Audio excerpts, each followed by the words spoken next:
ఈ గొడవ ఏంటి సార్?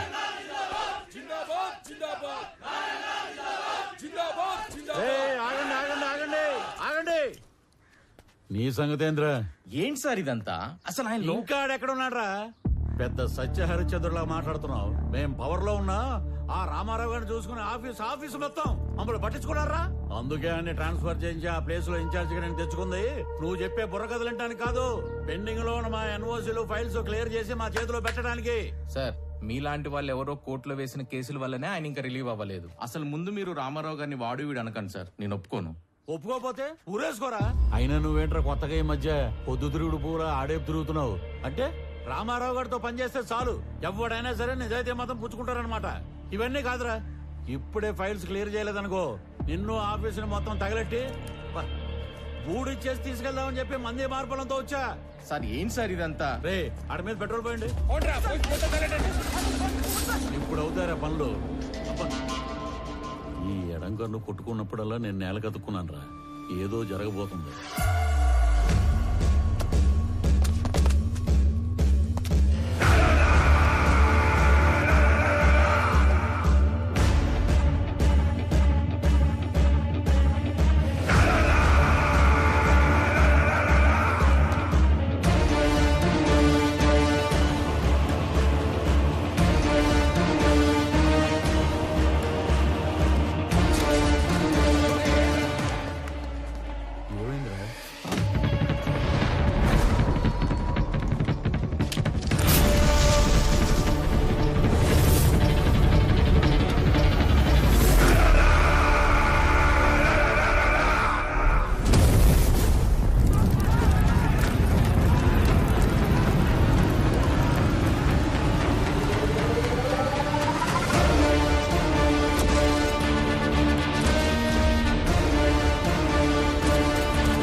మీరు ఎవరో ఏ పార్టీయో నాకు అనవసరం. ఎవరైనా సరే అధికారంలో ఉన్నాం కదా అని కొండలు తవ్వేస్తాం, చెరువులు పూడి చేస్తాం, అడ్డంగా భూములు కొట్టేస్తామని దౌర్జన్యం చేద్దాం అనుకుంటే అవుట్ అవుట్.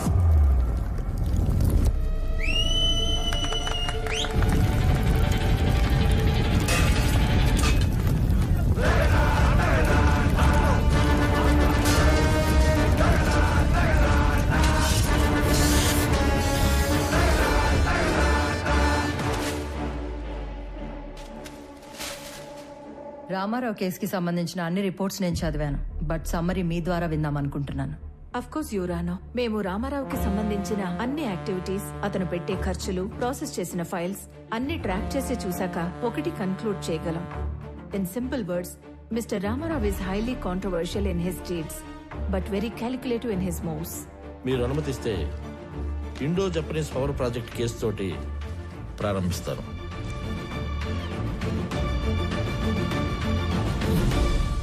నేను కలెక్టర్గా సేవలో ఉండగానే భారత ప్రభుత్వం నిర్మించబోతున్న ఒక అణు విద్యుదుత్పత్తి కేంద్రానికి అంకురార్పణ జరపడం నాకు చాలా సంతోషంగాను కొంచెం గర్వంగాను ఉంది. మన ప్రభుత్వం చేసిన 3200 ఎకరాల భూసేకరణ ఈ విజయానికి కారణమైతే స్పెషల్ కలెక్టర్ రామారావు గారి చొరవ ఔన్నత్యం వల్లే ఇది సాధ్యమైంది అన్న సబబు.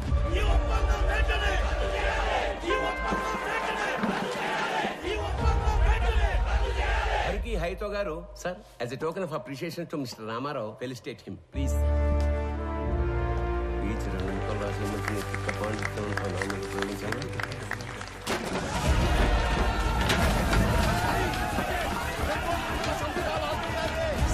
ఏమైంది? వెనక్ గేట్ నుంచి కంపెనీ వాళ్ళు లోపలికి వచ్చినట్టు రైతులకు తెలిసిపోయింది సార్. అందరూ బార్కెట్ దాటి లోపలికి వచ్చేస్తున్నారు.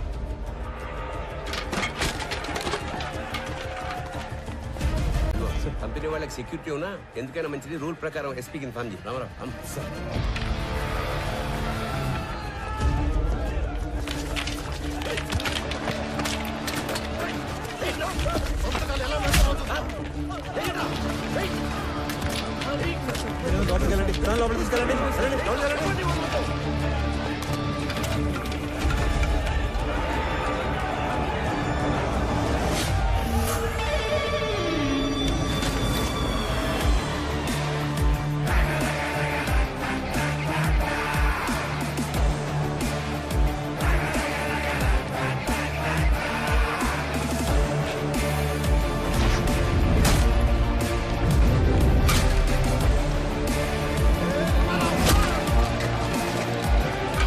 ప్రభుత్వం డబ్బులు కట్టి భూములు స్వాధీనం చేసుకున్న తర్వాత ఈ గొడవ ఏంట్రా? విప్లవం చేస్తాను అనుకుంటున్నావా?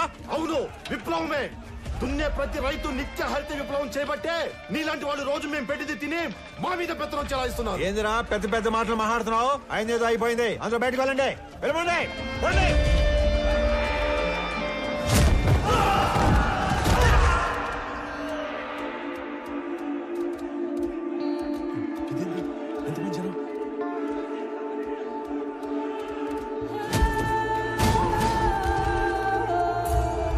అక్కడ చూడండి, ఇది మనం ఊహించిన దానికంటే పెద్ద గందరగోళం అయ్యేలా ఉంది. వీళ్ళని మన వాళ్ళు కంట్రోల్ చేయలేకపోతున్నారు.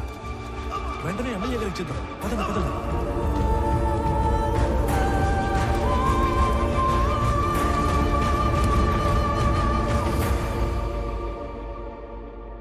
చూడు రామారావు, చేసిన పని లెటర్గా వేస్ట్ అయిపోయేలా ఉంది. చేయి దాటిపోకముందే ఈ ప్రాబ్లమ్ సాల్వ్ చేయమని పైనుంచి నాకు ఆర్డర్స్ వచ్చాయి. మీ నెత్తి మీద కట్టు, నా ఒంటి మీద దెబ్బలు, ఇంకా చేయి దాటకపోవటం ఏంటి సార్? మొత్తాన్ని లోపల నుంచి మన పని మనం చేసుకోవటమే. రైతులా సార్ వీళ్ళు? రౌడీలు. ఆయన నువ్వేంట్రా? ఈ సమస్యను ఇంకా పెద్ద చేసేలా ఉన్నావు. వదులు. ఈ గొడవ ఇంకా పెద్దది. నేషనల్ ప్రెస్ ఎక్కితే ఈ వెంచర్ కి బ్రేక్స్ పడతాయి. అందుకే సెంట్రల్ మినిస్టర్ రంగంలోకి దిగి కాంప్రమైజ్ చేయమని. ఈ ప్రాజెక్ట్ లో మా హైకమాండ్ కి ఇండైరెక్ట్ గా షేర్ ఉందయ్యా. ఈ రోజు ఆ అగ్రిమెంట్ అవ్వకపోతే పార్టీలో నన్ను పక్కన పెట్టేస్తారు. సార్ లాస్ట్ మినిట్ లో ఇంత హంగామా చేసి బ్లాక్ మెయిల్ చేయడానికి వచ్చారు సార్ వీళ్ళు. రామారావు, మనం కొన్నది ఎకరం 7 నుంచి 8 వేలకి.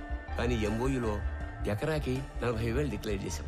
అంటే రూపాయి పెట్టకుండా ఢిల్లీ హైకమాండ్ బినామీలకు 20%, మన గవర్నమెంట్ కి 30% షేర్ వస్తుంది. అందుకే కొంత అఫీషియల్ గా కొంత అన్అఫీషియల్ గా డబ్బిచ్చి రైతులను ఒప్పించి ఇష్యూ క్లోజ్ చేద్దాం అనుకుంటున్నాం. నువ్వు ఇంటికెళ్ళు, రైతులతో మేం మాట్లాడతాం. నువ్వుంటే కోపాలు ఇంకా పెరుగుతాయి. నువ్వు వెళ్ళు రామారావు. ఆ రోజు అర్ధాంతరంగా రామారావుని ఇంటికి పంపించి రైతులందరికీ ఎకరానికి 20,000కు పైగా డబ్బు కట్టి ఎంఓయూను ముగించారు. కొన్ని రోజుల తర్వాత ఎమ్మెల్యే సత్యనారాయణ గారికి రామారావు మీద అనుమానం వచ్చింది. ఎంఓయూలోని కాన్ఫిడెన్షియల్ రేట్స్ రైతులకు చెప్పి వాళ్లను రెచ్చగొట్టి రామారావే తిరుగుబాటు చేయించాడని కేసు పెట్టారు. అనుకున్న దానికన్నా ఎక్కువగా రైతులకు చెల్లించిన 7 కోట్ల రూపాయల పరిహారంలో రామారావు కమిషన్ తీసుకున్నాడని కూడా కేసు పెట్టారు.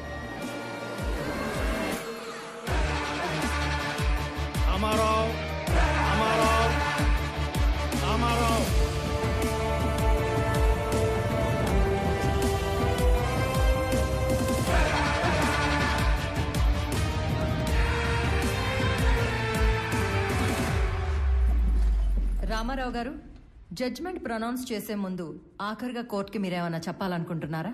Thank you for asking your honour. నేను చేసిన తప్పు అయితే నేను చేసిన దానికన్నా 10 ఎక్కువ పెట్టుంటారు వీళ్ళు మీ ముందు. అదే నేను చేసిన మంచి అయితే చేసిందంతా వాళ్ళ మనసులో పదిలంగా పెట్టుకొని ఉంటారు. అంతకంటే చెప్పుకోవడానికి నా దగ్గర ఇంకేం లేదు యువర్ ఆనర్. అభియోగం మోపబడ్డ 17 కేసులలో 3 కేసులు క్లిష్టమైనవి కావడం వలన ఒక ఫ్యాక్ట్ ఫైండింగ్ కమిటీని కోర్టు ఏర్పాటు చేసింది. ఈ కేసులకు సంబంధించిన నిజానిజాల్ని నిర్దేశించి ఒక కామన్ ఆర్డర్ కింద తీర్పు ఇవ్వాలని ఈ కోర్టు నిర్ణయించింది. అన్ని కేసుల పూర్వాపరాలు పరిశీలించి కమిటీ ఇచ్చిన రిపోర్ట్లని పరిగణలోకి తీసుకున్న పిదప సబ్ కలెక్టర్ బి రామారావు గారి మీద మోపబడ్డ ఏ ఒక్క అభియోగం నిరూపణ కాలేదని ఈ కోర్టు తీర్మానించింది. ఆన్ ఎ పర్సనల్ నోట్, ప్రతి ప్రభుత్వ ఉద్యోగి పదవీ స్వీకారం చేసేటప్పుడు ప్రమాణం చేసే ఓత్ ఆఫ్ ఎలిజియన్స్ ని రామారావు గారు 100కి 100 పాళ్లు గుర్తు పెట్టుకుని పాటించినట్లు కనిపిస్తుంది. అధికారం అంటే సేవతో కూడిన బాధ్యత అని అర్థం చేసుకుని అతను చేసిన కొన్ని పనులు బియాండ్ డ్యూటీలా ఉన్నా న్యాయపరంగా ఉన్నట్లుగా నమ్ముతూ అతని మీద ఉన్న అన్ని అభియోగాలని కోర్టు కొట్టివేస్తూ తీర్పు ఇస్తుంది.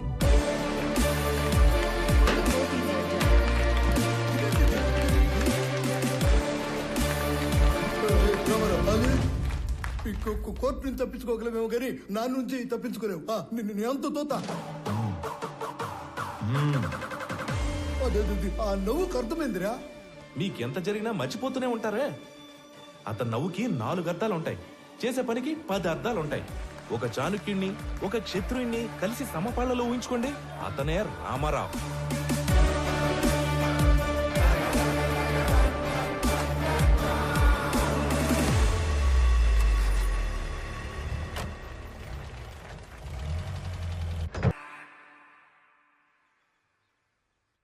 ఇదేంటి మావయ్య మీ సామాన్లు తక్కువగా ఉన్నట్టున్నాయి. అంటే 2-3 రోజులకే కదా అని. అంటే మిగతావన్నీ ఆయన ఊరు పంపించేస్తారు బాబు. అక్కడికొచ్చి ఓ 2 రోజులుండి వెళ్ళిపోతాం. ఇంటి కండిషన్ ఎలా ఉందో ఏమో. మీరు ఎక్కడికి వెళ్తేది మావయ్య, అక్కడే మన ఇంటి వెనకాల ఒక ఇల్లు ఖాళీగా ఉంది. నాతో మాట్లాడమని చెప్పాను. మీరు మాతో వస్తున్నారు. మీరు కూడా మా గుమ్మ సముద్రం వాస్తువులు అయిపోతున్నారు. ఇకపై మనందరం కలిసే ఉండిపోతున్నాం. మీకు ఎలా థ్యాంక్స్ చెప్పాలో తెలియట్లేదు అల్లుడు గారు. మీ ఇద్దరు లేకపోతే మేము అల్లాడిపోయేవాళ్ళం. రే బుడ్డడా, మీ నాన్న తాతకి మీ నాన్నమ్మకి గిఫ్ట్లు తెద్దాం పద. ఇప్పుడే వస్తాం అల్లుడు గారు. పద పద. ఏమ్మా ప్యాకింగ్ గొడవల్లో ఉన్నారా? రండి సార్, రండి కూర్చోండి. మీకు కాఫీ తీసుకొస్తాను. అలాగే కాఫీలో కాస్త విషం కూడా కలపమ్మా. మీ ఆయన ఇచ్చే ట్విస్టుల కన్నా అదే బెటర్. నువ్వు వెళ్ళి కాఫీ తీసుకుని రా, విషయం లేకుండా. రండి సార్, కూర్చోండి. రామారావు, నాకు డౌట్ ఉండేది, లేటుగా కన్ఫర్మ్ అయింది. అయితే నిజంగానే ఆ గందరగోళం, గొడవ, కొట్లాట పూర్తిగా ప్రీ ప్లాన్డ్ కదా? సార్, లోపల ఉన్న మీకు తెలిసింది ఒకటైతే బయట జరిగింది మాత్రం మరొకటి.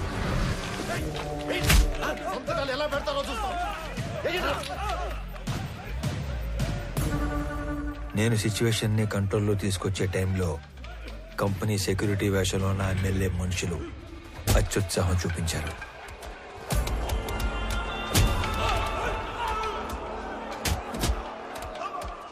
రైతుల మీద చెయ్యేస్తే చూస్తూ ఊరుకుంటానా సార్?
ఎందుకు?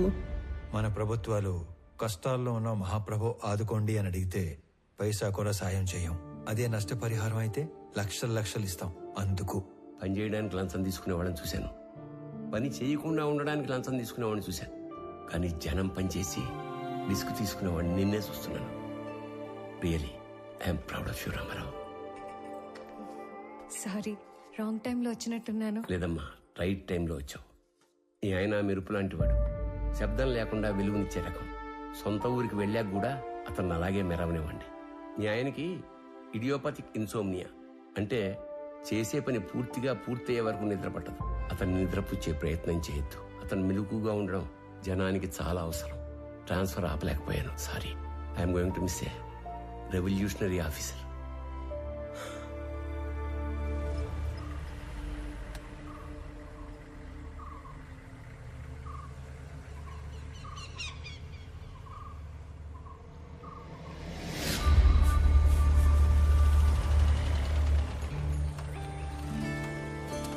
రామ్మా. బాగున్నారా అత్తయ్య? బాగున్నారా మావయ్య గారు? ఇరుగు దిష్టి, ఏందో పిచ్చి మహాలక్ష్మి. పొరుగు దిష్టి, ఊళ్ళో వాళ్ళ దిష్టి, అందరి దిష్టి పోవాలా. అనంతం ఇది ముక్కలే దిష్టి అంతా పోవాలా. రామ్మ లోపలికి. రామన్న.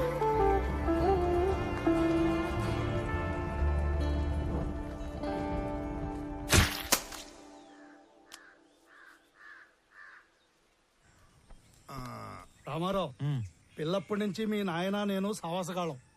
అవకాశం వచ్చింది కాబట్టి చెప్తున్నా ప్రసాదరావు, మీ ఓడికి ట్రాన్స్ఫర్ అయ్యి ఆఫీసర్ గా మనం ఊరికి రావటం వలన మన వాళ్ళకి ఎంత లాభమో తెలుసా? ఏ గమనం ఉండవయ్యా, ఛాన్స్ దొరికిందని సన్మాన సభ పెట్టబాకు ఏదైనా టీ వాడికి. అన్నా టీ ఆనంద్ ఎట్లున్నావు? టీ టీ గురుగారు తాగండి, హ్యాపీగా కూర్చొని. నువ్వు తక్కువా? సర్లే, అబ్బోడు పండగ అయినాక డ్యూటీలో జాయిన్ అవుతాడు. అందరికి తెలిసేట్టు నీ పేపర్లో రాయి. ఇంకో విషయం, కనం పండగ రోజున వేటను కోసి జనానికి నిరుటిలానే బంతి భోజనం పెడతా అన్నాం. ఎన్ని తెగుతున్నాయి?